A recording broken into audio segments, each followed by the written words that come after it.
자, 오늘은 2월 2일 일요일이고요. 이제 내일부터 2월장이 제대로 본격 시작이 됩니다. 1월 31일에 장이 잠깐 열렸었고, 이제 2월장이 시작이 되고, 삼성전자는 개파락과 함께 2.42% 하락 마감을 하였죠. 그리고 지금 주말 동안 이 금요일에서 토요일에 넘어가는 미국 시장에서 다시 한번 또 그렇게 좋은 모습을 나타내지 않았고, 그렇기 때문에 이 MSCI 한국 iShares ETF에서 우리가 선행 지표로 좀 볼 수 있는 이 미국 시장의 나스닥 시장에 상장된 이 MSCI 한국 ETF 시장에서 마이너스 2% 가까운 하락이 나왔습니다.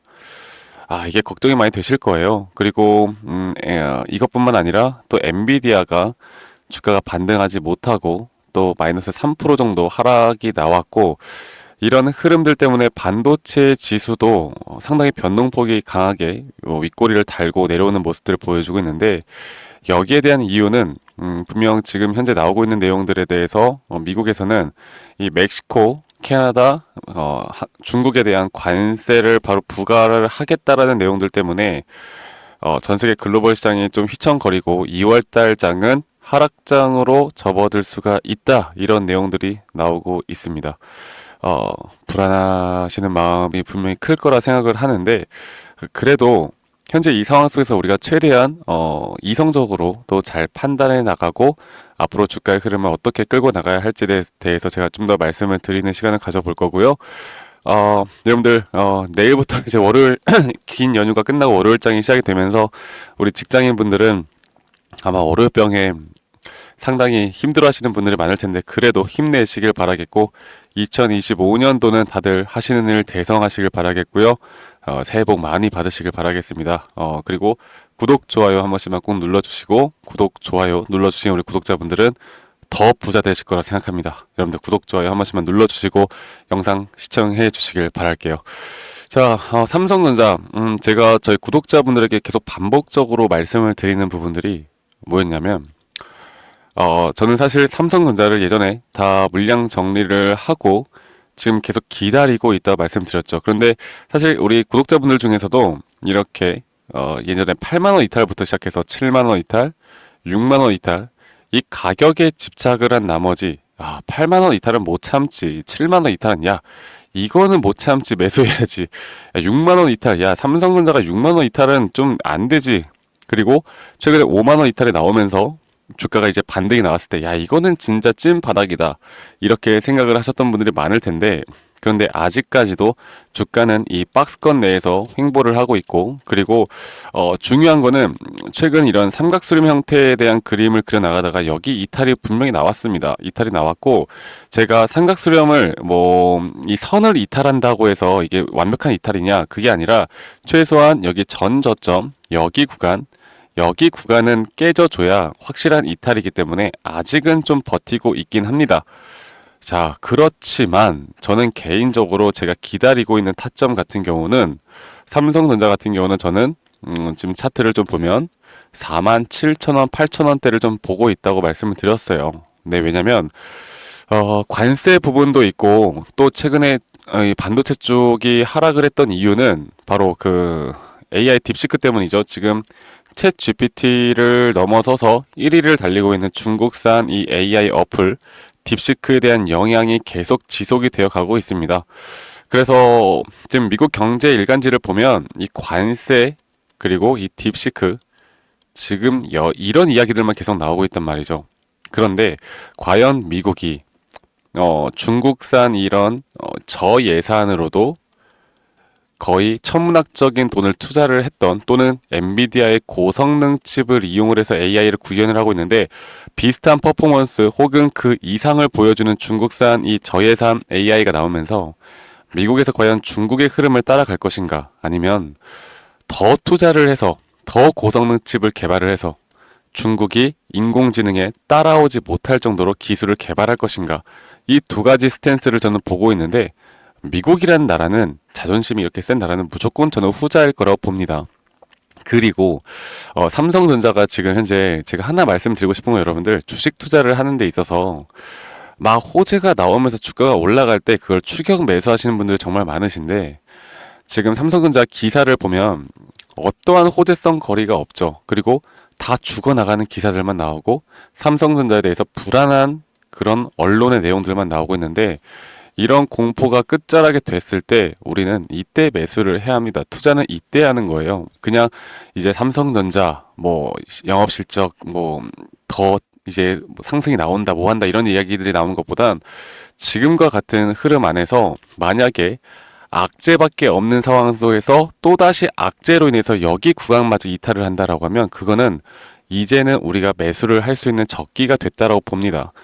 이거를 제가 주봉으로 한번 또 보여드리면서 말씀을 드려볼 텐데 이게 삼성전자가 예전에 코로나 때 한번 고점을 찍고 코로나 때 고점 이때예요. 근데 9만 6천 10만 전자를 목전에 앞두고 고점을 찍고 나서 제가 여러분들에게 이 삼성전자는 다섯 파동이 완성이 되었다. 그러니까 상승, 큰 추세의 상승, 2000년대 초반부터 시작된 큰 추세의 상승 추세가 끝이 났다. 그렇다라고 한다면 이제 조정 구간은 이렇게 A, B, C 형태로 나올 수밖에 없고 큰 그림입니다. 이건 큰 그림.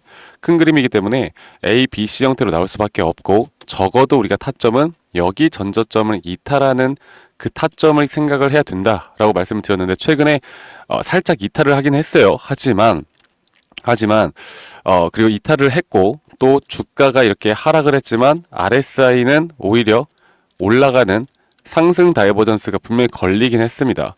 하지만 우리가 이거를 일봉상으로 좀 더 디테일하게 좀 보면은 저는 개인적으로 2022년도에도 마찬가지였죠. 이렇게 A, B, C 조정이 나온다라고 봤을 때 여기 구간에서 주가가 하락했지만 보시는 것처럼 이렇게 RSI가 상승하는 상승 다이버전스가 여기서 발생했기 때문에 이런 자리에서는 무조건 매수를 해야 되는 타점인데 지금도 마찬가지로 주가가 한 번 더 이탈한다고 하면 분명 RSI는 이런 식으로 걸리면서 상승 다이버전스가 뜨고 그리고 우리가 악재라고 볼 수 있는 것들이 다 터져 나오면서 주가가 반등하는 부분들이 이때부터 나올 수 있다고 봅니다. 그래서 저희 구독자분들과 함께 좀 지지부진하게 흘러가더라도 주가가 최근 이렇게 반등이 살짝 나와줬을 때도 참고 기다리는 이유가 분명히 있죠. 근데 영상을 시청하시는 분들 중에 뭐 고점에서 물려 계신 분들 상당히 많을 거라고 봐요. 혹은 이 박스권에서도 상당히 매수를 하신 분들이 많을 거라고 보는데 일단 하락이 나오더라도 제한적으로 나올 수밖에 없으니까 그냥 추가 매수 타점을 생각을 해야지 이거를 이탈한다고 해서 절대 매도에 대한 관점으로 제가 보지 말라고 이렇게 말씀을 드리고 있습니다. 네. 그래서 삼성전자에 대해서는 저는 항상 이 분석 같은 경우는 주가가 떨어질 때마다 지금까지 저의 관점은 전혀 변한 게 하나도 없어요. 최근에 이렇게 반등이 나올 때도 그랬고 저는 변한 게 하나도 없기 때문에 2월달 장에서도 이런 흐름들에 대해서 여러분들과 함께 만들어 나갈 건 이런 마인드셋과 대응, 여러분들의 마인드셋과 대응에 대해서 제가 계속 말씀을 드릴 겁니다. 그래서 삼성전자를 우리가 좀 긴 호흡으로 바라보면서 지금 AI 쪽의 흐름들, 또 관세 쪽의 흐름들이 과연 과대 낙폭으로 또 어떤 종목들을 잡을 수 있는가를 우리가 고민을 해야지 삼성전자 하나를 이게 뭐 주가 올라간다 안 올라간다 이렇게 막 많이 말들을 할 필요가 없다라는 거. 그래서 최근까지도 흐름을 보면 야 이게 개인 투자자분들이 계속해서 삼성전자를 저점 매수를 하고 있고 외인과 기관이 계속 팔고 있는 모습을 보여주고 있잖아요. 이런 것들은 저는 분명, 만약에 AI 칩이 진짜 만약, 이게 필요가 없어진다라고 하면 삼성전자에게 악재가 아니라 오히려 저는 호재가 될 수 있다고 봅니다. 왜냐면 지금까지 결국 레거시 반도체 쪽에서는 아직까지 분명 우위를 점하고는 있지만 이런 식으로 저는, 지금 하락 임펄스 파동이라고 하죠. 하락 임펄스 파동에 대한 마지막 다섯 번째 파동이 안 나왔다고 보고 있기 때문에 이 타점을 우리가 잡고 그 다음에 올라가는 또 ABC나 이런 임펄스 파동에 대한 부분들의 고점을 생각을 하고 단기적인 분할 매도, 단기적인 분할 매수 타점을 잡아 나가면서 끌고 가면은 내가 손실이 크더라도 분명 수익으로 전환될 수 있는 부분들이 빨리 올 수 있다고 봅니다. 아시겠죠? 네. 그래서 HBM이 왜 만약에 고성능 칩이 필요 없다라고 하면 삼성전자가 지금까지 안 좋은 모습을 보여줬던 이유는 HBM 때문이잖아요. 거기에 대한 악재가 오히려 해소가 된다라고 보시면 돼요.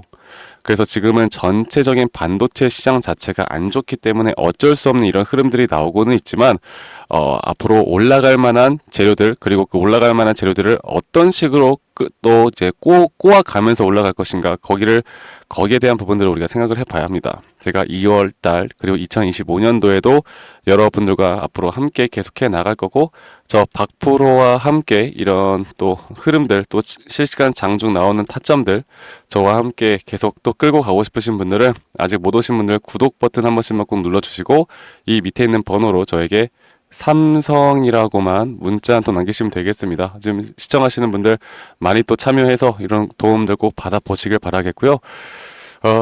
지금 제가 그 엔비디아도 들고 있는 분들이 많아서 제가 말씀을 드렸던 부분인데, 엔비디아가 개파랗게 떴잖아요. 그리고 시총이 800조가 날라갔어요. 그런데 엔비디아도 분명 고점을 찍을 때, 이런 상승세경으로 올라갔을 때 이런 RSI에 대한 하락 다이버전스가 뜨면서 정말 신기한 게, 이런 악재가 뜨기 전에 기술적으로 먼저 이런 매도에 대한 시그널이 먼저 나옵니다. 매도에 대한 시그널이 먼저 나오면서 과연 이번엔 또 어떤 악재가 터져 나올까? 저는 이렇게 기다리고 있거든요. 근데 기다리다 보니까 갑자기 딥시크라는 이 친구가 갑자기 터져줘가지고 하락이 나왔어요. 이게 선물 시장이었으면 롱숏 관점으로 볼 때 돈을 참 잘 벌 수 있는 기회였다라고 저는 여러분들께 말씀드릴 수가 있을 것 같은데, 이런 흐름들을 같이 좀 우리가 나눠가면서 이끌어가다 보면 좋은 결과는 있을 거라고 봐요. 그리고 분석도 분석이지만 가장 중요한 게 뭐라고 했습니까? 지금부터는 이런 마인드셋, 그리고 그 마인드셋을 통해서 어떻게 대응을 하느냐, 그리고 확률이 높은 자리에서 우리가 어떤 기준과 어떤 원칙을 가지고 반복적으로 매매를 하느냐. 지금 가끔 그런 말씀들을 저한테 하시는 분들이 있는데, 야, 삼성전자는 저점이 나오면 그냥 매수해서 난 장기 투자하면 돼. 3년, 5년 그냥 들고 가면 되지. 이걸 뭐 단기적으로 뭘 대응을 하고 있느냐. 이렇게 말씀하시는 분들, 3, 4년 전부터 말씀하셨던 분들, 아직도 그렇게 말씀하시는 분들, 말은 그렇게 하더라도 지금 속은 타 들어가고 있을 거라고 생각합니다. 사람이라는 동물은, 여러분들, 저도 나이가 적지 않게 꽤 먹었지만, 제가 어렸을 때도 주식 투자에 대해서 가장 기본적인 원칙, 뭐 가치 투자, 그리고 워렌 버핏의 가치 투자, 저도 이렇게 배웠거든요. 그런데 분명 트렌드는 바뀌었고 시장은 바뀌었습니다. 조선시대 할아버지들이, 할아버지들이나 할 만한 그런 투자 전략을 우리가 지금 끌고 가면 안 되겠죠. 우린 좀 더 트렌디하게, 물론 내 돈이 들어가기 때문에 심리적으로 흔들리시는 분들은 있겠지만, 그런 마인드셋을 어떻게 정립을 하느냐에 따라서 내 돈이 분명 계좌의 수익이 달라질 수 있다라는 거, 그거 하나만 제가 좀 같이 잡아드리면서 앞으로 타점만 잘 잡으면 분명 우리는 기회가 있을 거라고 봅니다. 그리고 제 영상 밑에 이 더보기 눌러보시면 그 설문지 링크가 하나 보이실 거예요.